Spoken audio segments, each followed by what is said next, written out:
I gotta change the angle of that. All right.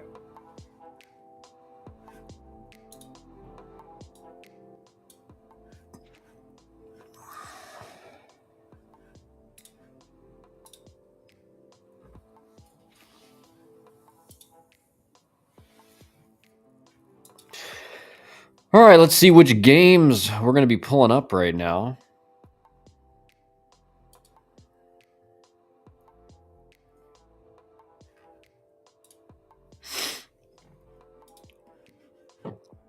Where is my thing? There we go.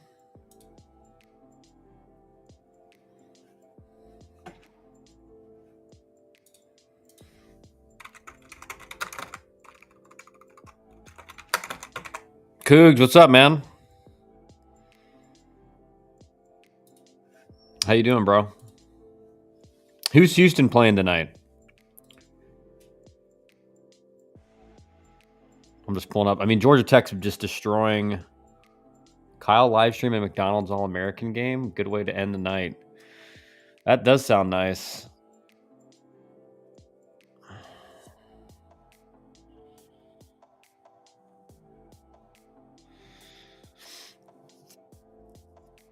Georgia Tech is just demolishing Mercer right now, 12-3.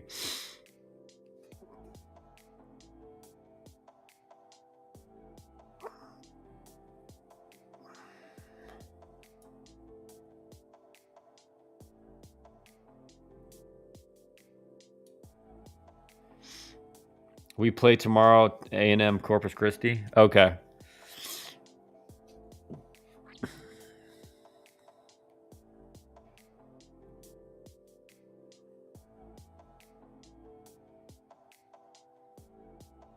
Then Baylor this weekend.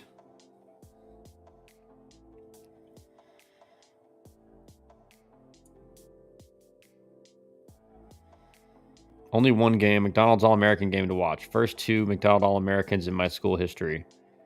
Oh, nice. They go to your. They went. They're from your high school, dude. Dude, when I tell you guys, I mean, you guys are watching me today. I wasn't sneezing at all. The pollen is so bad in Georgia. Like, all I know is like the previous high in a day, and maybe it's like parts per million or something, was like 8,000. Like 2 days ago, it was 14,000. And when I tell you that, like my car, it rained yesterday. It rained, washed all of it off. Today, it's completely yellow again. Completely yellow.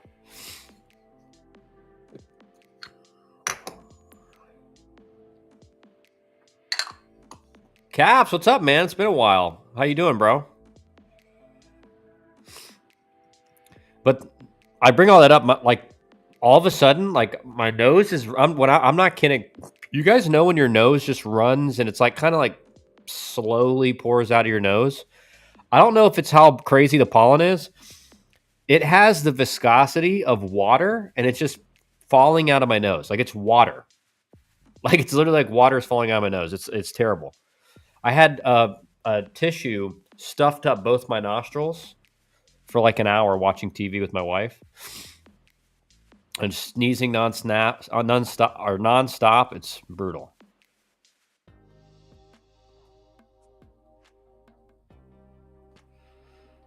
Doing well. Been loving the content, man. Awesome, dude. Awesome.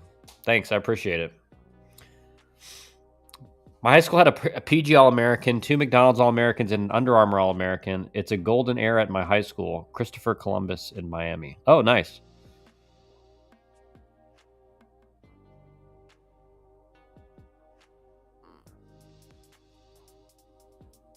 That is the damn worst. I cannot stand water boogers. Dude, it's terrible. Like, and it literally, I'm outside. And I will say, like weather, it's rained some during these days, so we hadn't been able to do much on the field practice wise, so we've been And today we were outside for like 40 minutes because the JV had a game, so we couldn't hit on the field. We had to go hit in the cages. And I was outside long enough that my nose is stuffed up, it's leaking, and I'm sneezing all the time. Sucks. See if I can get Dusty in here. Let me give him a text.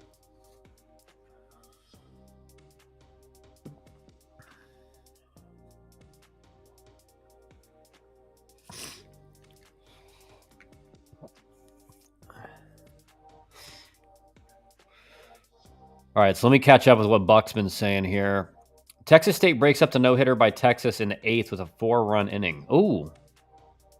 What's the score of that game now, Buck? Don't know if I've seen this before, but they had 4 hitters in a row hit for the cycle. What? Oh, you mean like the first guy hit like a single, next guy hit a double, next guy hit a triple, next guy hit a home run? Is that what you're saying?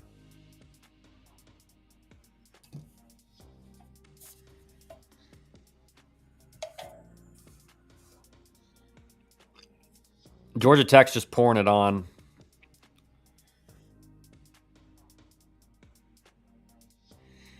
$13-3 now. Dude, so Texas was winning 2-1, and then they scored. They had 1 run on a no-hitter. Double, triple, single, home run.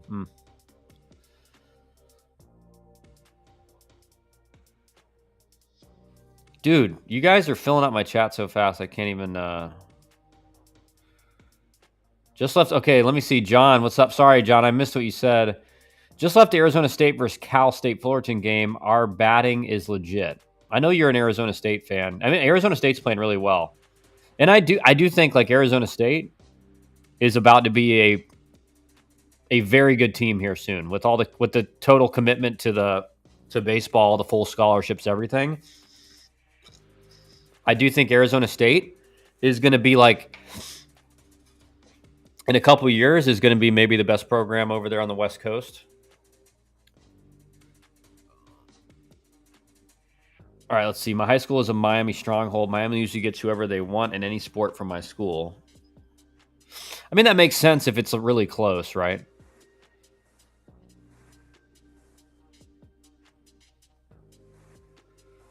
Yeah, Texas State had 1 run on a walk, but no hits. Texas coming back in the bottom of the 9th. You have to turn that game on. Okay.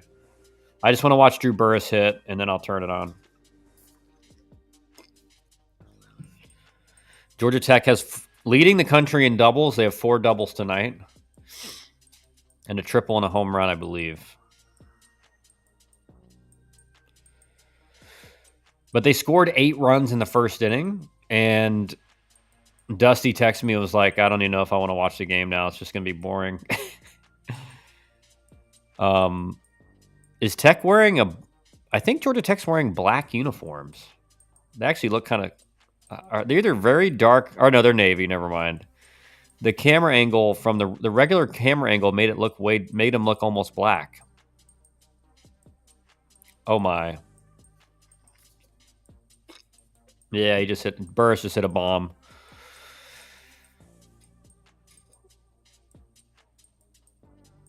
I'm glad I watched it. All right, now I'm switching over. Burris just hit a 2-run bomb. All right. You're welcome, Drew. I believed in you. All right, let's pull up this Texas State game, Buck. It better be juicy.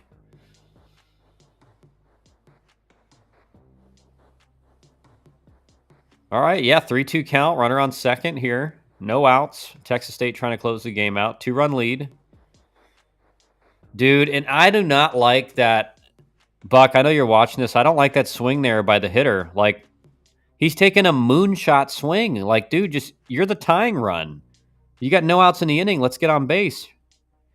I'm not kidding. Burris hit a home run. It's 15-3 now. Auburn got swept by UAB for the first time in 45 years. I'm assuming you're talking about they play them twice in the midweek and they got beat both games. I saw they won tonight. Casey Dunn. Yep, and Buck, that's what happens, man. So Texas's hitter 3-2. He gets a fastball belt high right down the middle. He takes the biggest swing I've ever seen trying to go yard. And then he's in like hit the ball out of the park mode, and he check swings against the ball way up out of the zone for strike 3. And he's again, you're in the wrong mindset in a 3-2 count. 3-2 count is a 2-2 count. You have to have the same approach. And just being way too aggressive when he doesn't need to be gets him out there. What inning is the game? I'm changing to that. Learn more game from Kyle. It's in the bottom of the 9th. Texas State's up 5-3. There's one out with a runner on second. Tying runs at the plate. And then the next hitter just took a fastball right down the middle. Like, I don't know what I'm seeing this happen so much where hitters are just taking fastballs right down the middle. Oh my gosh, it bounced. Oh my gosh. Oh my gosh. What was that by the left fielder? What am I watching? It was an inside-out swing. He definitely didn't hit that hard. Like, watch this swing. He's definitely, like, getting beat here. He gets jammed, right? You can tell by the swing. Dude, this ball lands 30 feet in front of the track, and it doesn't get caught. Maybe 35, 40 feet in front of the track, and it doesn't get caught. I don't know how that ball drops. That's how you lose games right there. That's massive, right? Now the go-ahead runs at the plate. You should have 2 outs with a runner on second.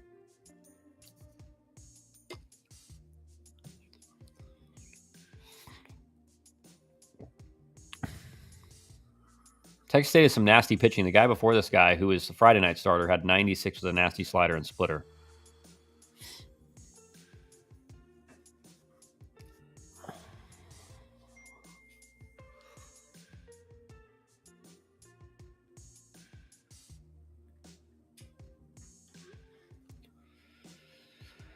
Yeah, this guy's kind of nasty. I mean, he's got like good life on his fastball, like 94 lefty.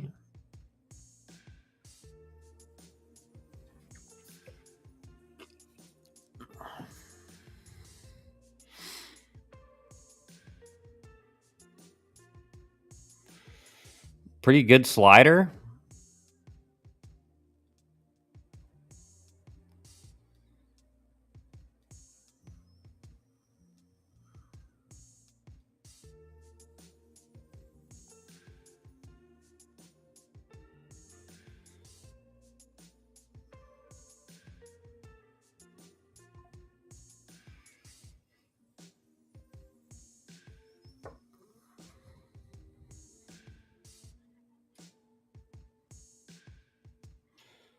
Is this Galvin up now too?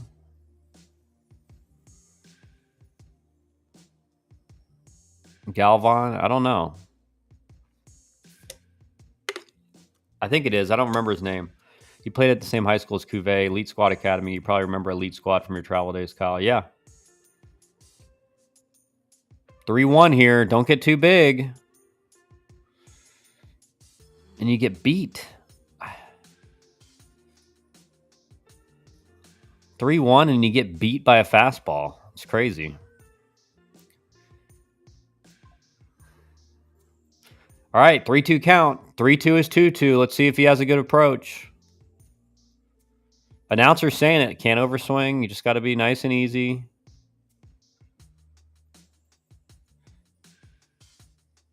Bases loaded.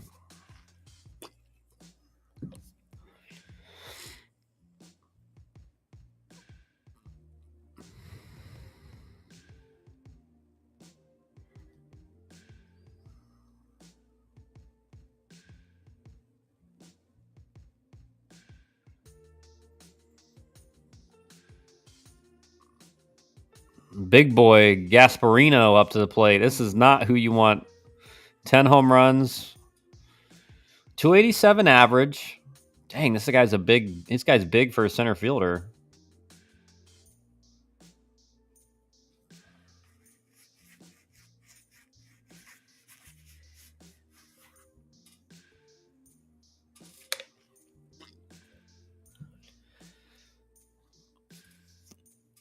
The moment field looks too big for Valentine.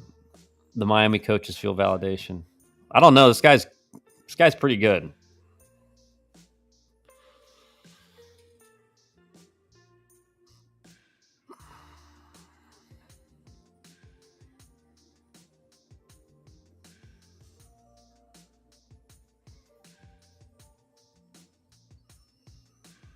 Oof. I would have been sitting slider right there if I was him, man. That was a hanger. Made a bad play on a fly ball in the 8th to open up that inning for Texas State.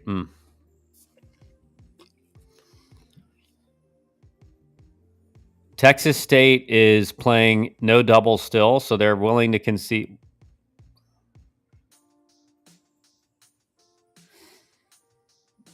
Smart by Texas. Doesn't make any sense to go there. Bad at bat by Gasparino. Bad at bat.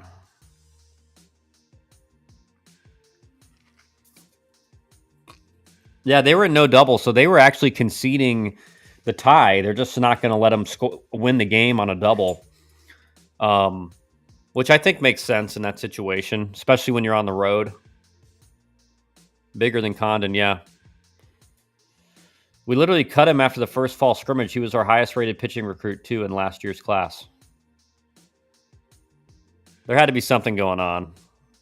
Man, these guys are just, I don't know, they're getting like freebie sliders that are just gappers. And they're just taking it. So I don't know. I don't know about what the approach is here, but with bases loaded, like you're probably not getting a first pitch fastball for a strike.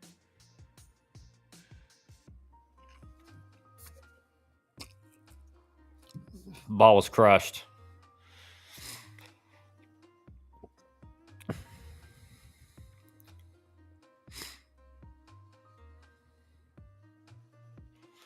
All right, Texas State with the win.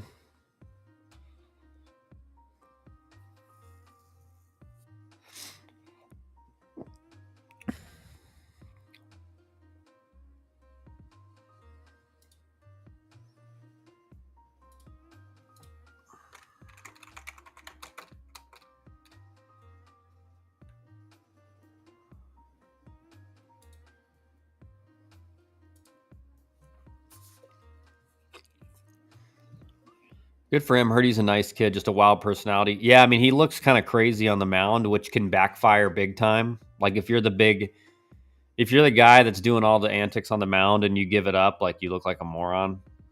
Texas game just ended. I was watching on ESPN, ESPN Plus or whatever it is. Yeah, it looks like it was a good game. But like the at bat of the inning one is the hitter.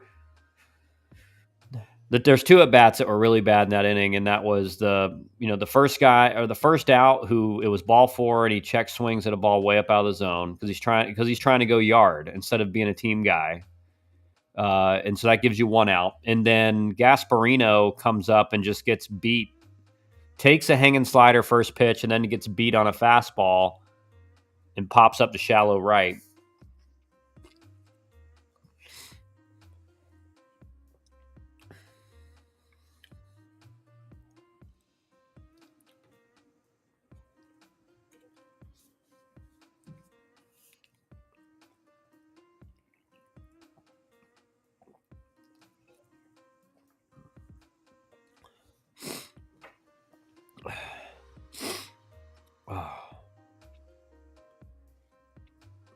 All right, what's the next best game up right now, guys? Let's see what's going on. Let's go to the D1 baseball scores and just see if there's any good ones going on. Man, Coastal Carolina destroyed Campbell 15-1. Holy cow. All right, let's see. Georgia beat Queens 21-1. Ole Miss beat Jackson State 18-7. Louisville beat Indiana 6-4. UNC took care of business against Gardner-Webb 11-1. Tennessee beat Tennessee Tech 7-1. Florida State barely beat Jacksonville 11-10. Clemson barely beat Georgia Southern 10-8. Alabama barely beat Samford 11-9. Vandy barely beat Western Kentucky 5-4. Southern Miss beat Tulane 13-6. Auburn lost to UAB 4-2.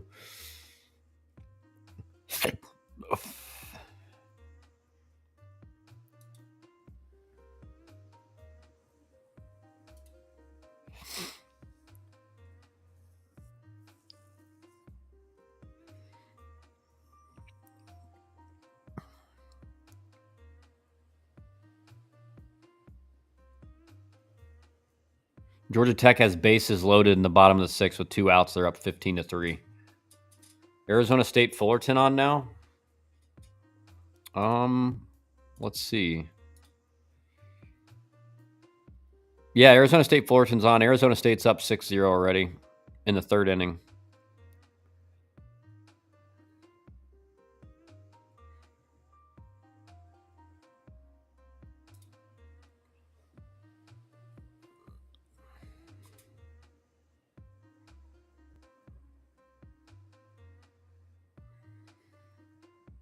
I need to add his name on the former player's stats to follow. I have a thread of all our former players' stats. Didn't even know he was still playing.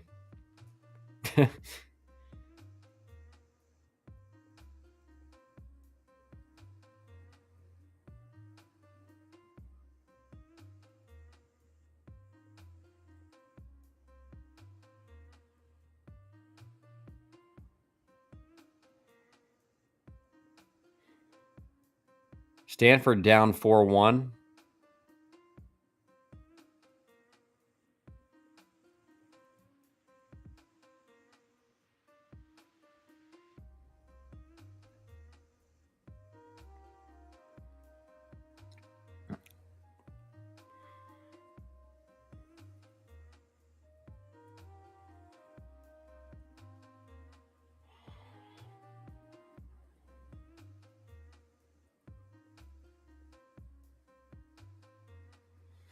And Georgia Tech, another base hit, another run, 16-3 now.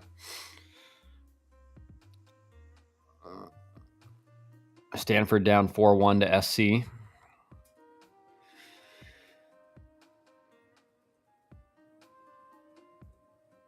Yeah, Stanford is not playing well.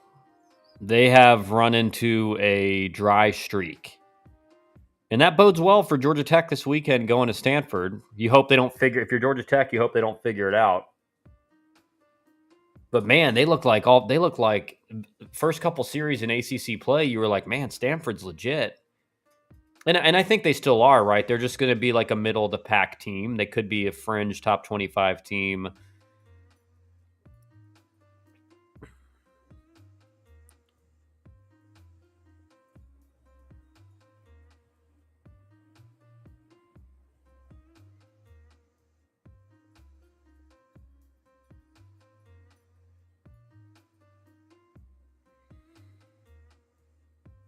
And that's SC as in Santa Clara. Okay. Okay. That's not what I was thinking. Thanks for the clarification, Buck.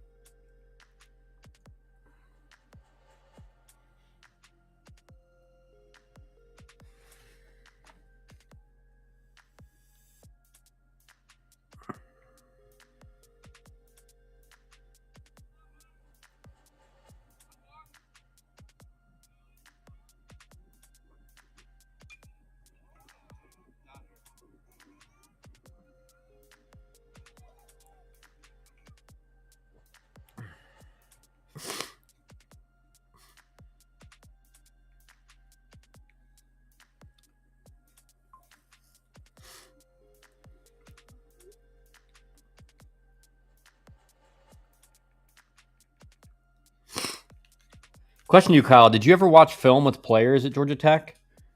Oh, yeah. Yeah, I mean, like, when we were on the road, generally we would have a meeting in the hotel, maybe 30 minutes before we were leaving for the field, where we would go over the starter we'd be facing. So we're going over his last couple games. We identify, okay, what he looks like when he goes good, what he looks like when he goes bad, and then go over like their go-to arms out of the bullpen, guys we're probably going to see. You can't go over everybody, right? Because the roster's just too big. And then obviously, like the guys who are not go-to arms, they're not, you don't need to watch as much film on those guys as you do. Watching pitchers' game films and trying to pick up stuff, and were there players doing that by themselves?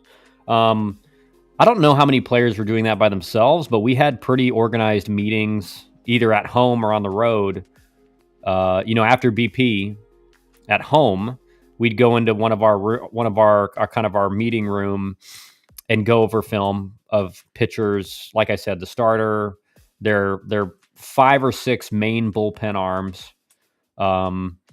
And then, just talk about approach and everything like that and what the game plan was. Me personally, pretty much every night before a game, I'm looking at the starter and I'm just looking to pick up tips on him. So I'm looking at his glove. I'm looking at how he comes set. I'm looking at like his glove height, his glove angle, his hat. Is he looking down on fastballs? Is he looking up on off speed? I'm looking at everything, and I'm trying to figure out, okay, is there something repeatable in here that I can find and relay in game? And then I'm doing the same thing with bullpen arms. So I would spend maybe 45 minutes to an hour just watching the starter. And you use synergy. So I'd look at all fastballs. What does he look like on a fastball? And then what does he look like on a slider and a changeup? And then compare the two and try to find something that I can pick up from the dugout. A lot of times you can pick stuff up on film. Sometimes you can't, and you have to do it in-game live. So like the first inning of a game, I'm just dialed in on the pitcher. That's the only thing I'm focused on. I'm just watching everything he does and trying to figure, okay, that looks different. All right, why is it different? Okay, I think I've got something. I'm going to test it 5 or 6 pitches in a row. And if I get it 6 pitches in a row, I know I can relay. And so that's what I would do. And what you can pick up on the film, you can actually pick up on how a pitch comes out of a player's hand, or do you have to see it live in the box to get that read?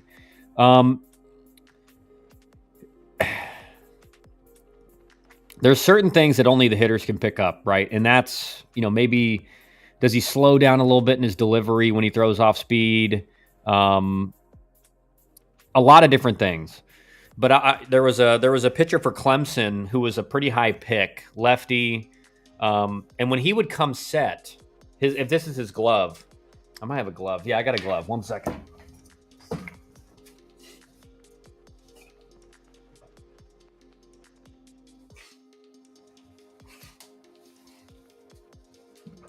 Okay, so he would come set, and on slider and changeup, this is what his glove went. Right? It was so ridiculous. And then on fastball, he was just tight. No fluttering. And so I didn't even have to relay with that. I just told, we pulled it up on the film. I tell him, watch his glove when he comes set. If it flutters, like very noticeably, right? If he just does like one thing or like a little bit, it's probably the fastball. But if he's going like this, it's an off-speed pitch. And we had him out in the 3rd inning. So I didn't have to relay that. So there's sometimes you don't have to relay. Emerson Hancock from Georgia, who was the first-round pick in 2020 in the COVID year, that Georgia could have definitely won the national championship that year. Their team was that good. In the stretch, he came set with his feet. So I'll show you what this looks like. If you watch my lower body, he comes set with his feet. 1, 2, 3. It was off speed. If he came set 1, 2, it was fastball every time. So, and that was me and Dan Jaffe that picked that up, who's now at Arizona State. And so we didn't have to relay that. The problem for Emerson Hancock is you had to get him in the stretch, and that was very hard. That was very hard to do. Because he was, legitimate, like potential top 5 pick type arm in college. So he was very good command. But so sometimes you pick up stuff and you don't have to relay because the hitter can see it. The Texas pitcher that gave up all the runs tonight was tipping pitches. I could see it on TV, so it must have been pretty obvious to hitters. And it doesn't even. And the thing is, most of the time, hitters in college aren't picking it up. Buck, it's the pitch. It's the one of the coaches in the dugout who has the eye for it, and like they're going to be relaying it. And so when I was at Georgia Tech, what I would say, if it was fastball, I would say, "Be on time, be on time." Like I would yell that from the dugout as soon as I got the tip. If it was off speed, I would say, "See it deep, see it deep." So that hitter hears that, they know if they hear me say be on time, it's fastball. They hear me say see it deep, it's off speed. And I would always tell them, if you don't hear me, you're on your own. You know, hunt a pitch or whatever. But generally, I knew every pitch. And I would tell guys, like, you know, I'm going to be right 95% of the time. 5% of the time, I'm going to get it wrong. And I don't want to see you look at me. I don't want to hear like, well, you didn't relay the right pitch. Like, I'm giving you it 95% of the time. That's the trade-off. That glove shake is exactly what the Texas pitcher was doing tonight. Yeah, like the thing is, in college, it's like taking candy from a baby, to be honest. Like, a lot of these guys do something that's so obvious. And so part of the game, coaching wise, is like, you know, if and I'll remember this, we're facing Virginia, and you know, Coach McMullen, who coaches third for Virginia, you know, Ramsey's like, hey Kyle, like, I want you to keep your eye on him, because he'll pick stuff up and start relaying. And so I'm watching him while we're on defense. I'm not watching anything else. I'm watching McMullen and trying to figure out if he's relaying, what's he doing. And so this is what McMullen would do. If I'm him, I'm facing the runner at second base. I'm just looking at him. And if it was a changeup or a slider off speed, as soon as our guy would come set, he would go like this and look to home plate. Very like, didn't look natural, right? It looked like he's doing something. It's like, it's not like he just turned and looked. He's like, boom. And so I see him do that 5 or 6 times in a row, where like when he's looking at second base, it's a fastball. And when he does this, it's off speed. He did it 6 or 7 times in a row. It was right every time. And so I'm like, he's relaying. He's got our guy. So then the next inning, we're bringing it in. And now, since I know he's relaying, that means he has something on our pitcher. So I'm watching our pitcher now. And then I pick it up right away. I mean, it was very obvious. He's fanning on his changeup, fanning on his slider. Fanning the glove just means like what it sounds like. It's like if this is a fastball, it's super tight, and this is his off speed, it's fanned. That's what you'll see that a lot with guys, especially on a changeup, because they have to get that grip. And that's why you see a lot of guys with changeup grip, they start holding a changeup grip so that they don't have to dig in the glove for it. That's another thing you see is like you pick up what grip they're holding, if it's behind them or somewhere. And if you see them get in the glove and they start adjusting the grip, that it's probably going to be a different pitch than the one they're holding. So there's so many things that you can look at. But then I had to identify what was going on. And then he comes in the dugout and I'm like, hey, you're tipping your pitch. Like, either fan it on everything, just go out there and hold your glove like this and just do it, or squeeze it. But you got to do the same thing every time. And sure enough, he goes out there and he just starts tipping again, like right away. Because again, as soon as it's very hard to make that adjustment, because as soon as you get back in game mode, your subconscious takes over. And even though you know you're tipping, you're just like so used to doing it. It's a pattern, you know, it's hard to break. But so basically in game, that was my role every game. My role was, all right, do they have something on our guys when we're on defense? And then on offense, I'm relaying or looking to find a tip the whole time. And what I found is that like probably 75 to 80% of guys I could find something on. Another thing you look for is like guys that have their finger out of the glove. If you're a pitcher watching this, or you have a son who's a pitcher, put the finger in the glove, because this tips a lot of pitches. So a lot of times you'll see a guy on a fastball, he'll point. It's called a finger pointer. There's other less appropriate things to call it, but you see the finger point, a lot of times that's a fastball. Guys will do like maybe on off speed, you'll see them like pushing into the glove while they're coming set. Like you see this finger kind of curling. Sometimes that can be fastball. So like I'm looking for obvious things first. And if I see a finger out of the glove, I'm watching the finger for the first few pitches and trying to pick up a pattern. And then you're looking at glove, right? You're looking at, all right, is when he comes set, is it here? Is there an angle change? Is it wide? does the shape of the glove look different or the angle of the glove look different on some of these? And these guys that come set like, at their waist, but you can see the glove like this, it's so obvious if they're doing anything because it's so easy to see the shape. And then again, there's like, guys do stuff with the hats. Guys come set a different number of times. Guys come set, or on a breaking ball, when they come set, they bring it way higher than they do at fastball. They just go right here. Or they come set like right here with a fastball, and then an off speed, they come set here. Right. So I'm watching the belt. Is their glove height in relative position to the belt? Is it, how much higher is it on a fastball versus a breaking ball or a changeup? Good one on the finger pointing. Hadn't heard that one before. My son does his finger out of his glove, so I'll have to check him this weekend. Yeah, it's probably not going to be an issue for his age, but it is something that, and I'm going to start making videos about this, but like nobody talks about it. But a large reason why so many young pitchers struggle in college baseball, on top of the strike zone being smaller, hitters being better, stuff like that, is like coaches at almost every team at a high, at most schools, if they have a good staff, they have a guy on staff or multiple that can pick this stuff up like that. They pick it up instantly, and then they're relaying. And like, for example, DH at Georgia Tech, he was always very good at it. So he was big on, like, he would say name fastball, number off speed. And so he would tell you if he had it. And so you went up to the plate and you heard, come on, Renner. Like you knew a fastball was coming.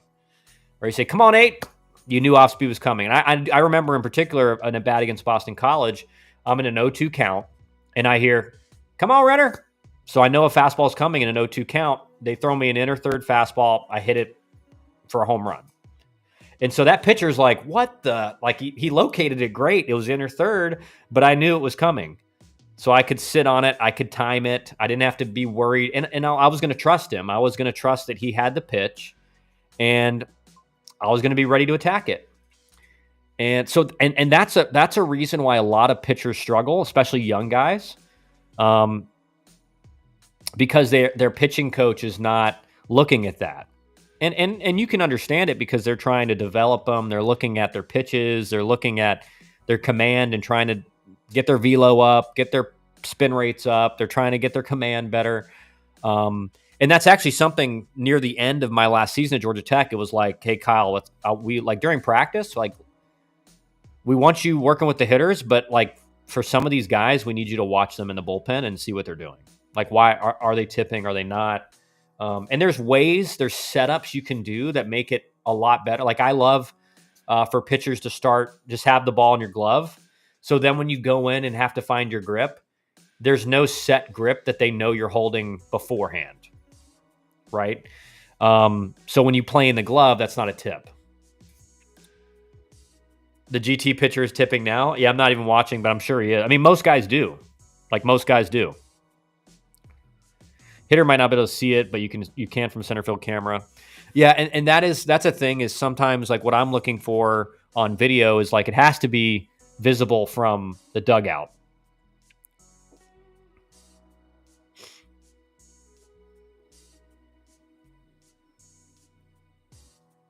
It's 21-5. Mercer just hit a home run. But you also have to worry about like, so for Mercer right here, a right-handed hitter or a right-handed pitcher, the only guy that can relay is a third base coach. So if your third base coach doesn't have the eye for it, you can't really do anything, right? And that's why I just liked always being in the dugout at Georgia Tech, because with right-handed pitchers at home, I have a front row ticket to seeing what they're doing. What do you think he's doing, Buck? I haven't dialed in on it yet because I'm reading chat. I heard Vlad Guerrero Sr. talking that he could read some pitchers' face when they threw some type of pitches because pitchers can have some kind of bad habits, biting their tongue. 100%. A lot of times you'll see like that on a fastball. You'll see like facial expressions. 100% is a thing. That's harder for a coach to see just because they're farther from the dugout. But You can see that as a hitter. I can tell you like an example where I didn't even know what the guy was doing, but as a hitter, I remember facing Daniel Mengden, who pitched at A&M, was a high pick, pitched in the big leagues, really good pitcher. And when he threw his curveball, he did something different. And to this day, I could not tell you what he did, but every time he threw his curveball, I knew he was throwing it. Right. So my brain, my subconscious was just could notice something's off here, something's different. And I knew it was a breaking ball every time. Mercer hit a home run. See, I told you he was tipping. When he goes off speed, he's clearly moving his right elbow. I'll look for it. Let me get the game on. Yeah, and that is something like it's also used as an excuse sometimes. Like if pitchers are getting crushed, they're like they've got to have something on them, and that could be true. But like I like Virginia Tech's really good at it. Virginia Tech is very good at it. When they relay fastball in 2021, it was be ready, be ready. I think it was either that or that was their off speed relay. But it's so obvious when someone's relaying. One, because generally the guy comes set, and then within a few seconds you hear, be ready, be ready.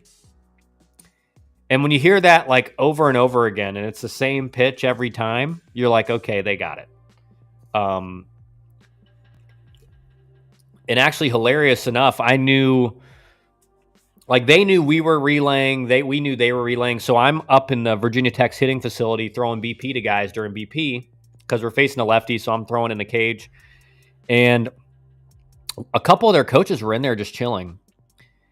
And I go up to the hitter and I'm like, hey, so I started acting like, hey, we got something on him. Like, trying to be quiet, making it look secret, but I was being loud enough that they could hear. And because I didn't have anything on the guy. I didn't have anything on the starter. And so I was fake relaying during the game, like trying to make it obvious, like he's got something, whatever. And I'm not kidding. In the first inning, mound visit. Mental games, man. Mental games. I can't dial in on him, Buck, because I'm reading the chat. Let me see if I will see here.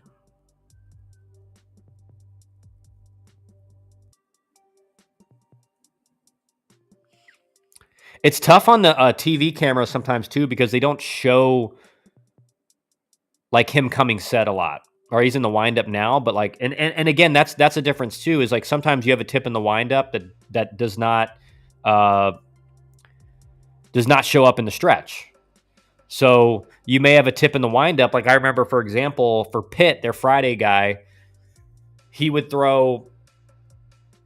finger point on fastball in the windup, but I didn't have anything on him in the stretch. I look for tipping at our travel games to keep myself entertained. Have gotten my son into it and some of his team. They think they see everything, of course, but we're facing 80% fastballs anyway. Oh, it was hilarious, Canes, because that first inning, because I told everybody what I did, and I'm like, we'll see what happens. And in the first inning, like a mound visit after a couple hits, and everyone's like, oh my gosh, like, and I'm like, I told you, man, I know they were listening to what I said. It was pretty funny. It could have just been coincidence, but I make it sound like it actually was because of me. GCU is beating Arizona. Dude, Grand Canyon's good, man. Grand Canyon's good, and they've, Andy Stankiewicz did a great job there, and hopefully he can do the same thing at USC. I'm about to start doing that. Yeah, it worked, man. It worked. And it goes back to the art of war. We've talked about, it's like, if you're not strong, act strong. Like if you're the hare, play the fox. If you're the fox, play the hare. And so we were the hare because we didn't have anything on the pitcher, so we played the fox. We made it seem like we did. And it was like, that's all. Because the thing is, the whole point of it was we don't have anything on the starter.